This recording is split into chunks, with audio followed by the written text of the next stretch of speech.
دو مرتبہ صحابہ کرام میں سے کچھ صحابہ کرام نے حبشہ کی ہجرت فرمائی.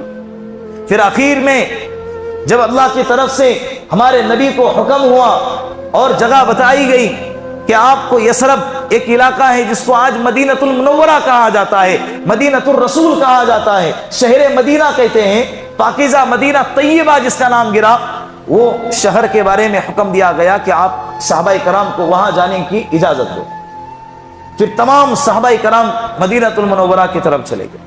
ہمارے نبی صلی اللہ علیہ وسلم نے جب مکۃ المکرمہ کو، اپنے عزیز وطن کو، اپنے آبائی وطن کو، اپنے مادری وطن کو، جہاں پر اللہ کے رسول پیدا ہو گئے، جہاں پر بچپنا کھیلا، جہاں پر جوانی کا ایک لمبا عرصہ گزارا، جہاں سارے رشتہ دار رہتے ہوں، جہاں مکۃ المکرمہ اللہ کا گھر ہے، بیت اللہ جس جگہ پہ ہے، جہاں پر اللہ کے رسول کی یادیں جڑی ہوئی ہے، اس مقدس شہر کو ہمارے نبی چھوڑ کر جا رہے ہیں. وہ جو چھوڑ کر جانے کا واقعہ جس کو سفر ہجرت کہا جاتا ہے، یہ بھی اسی مہینے میں پیش آیا. کون سے مہینے میں؟ ربیع الاول. حضرت عمر فاروق رضی اللہ عنہ نے جب اسلام کا کیلنڈر بنایا، ہجرت کے واقعے کو سامنے رکھا. بہت سارے واقعات تھے.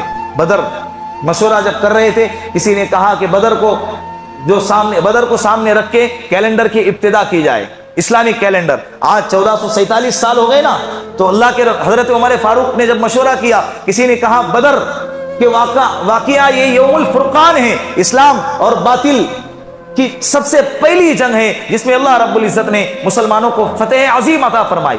تو بدر کو سامنے رکھ کر اسلامی کیلنڈر کا آغاز کیا جائے. حضرت عمر رضی اللہ عنہ نے فرمایا نہیں، جنگ کا واقعہ یہ اسلام کی پہچان نہیں بن سکتی. پھر کسی نے رائے دی احد کو، کسی نے رائے دی اللہ کے رسول صلی اللہ علیہ وسلم کی پیدائش کو، کسی نے رائے دی اللہ کے رسول صلی اللہ علیہ وسلم کے وفات کو.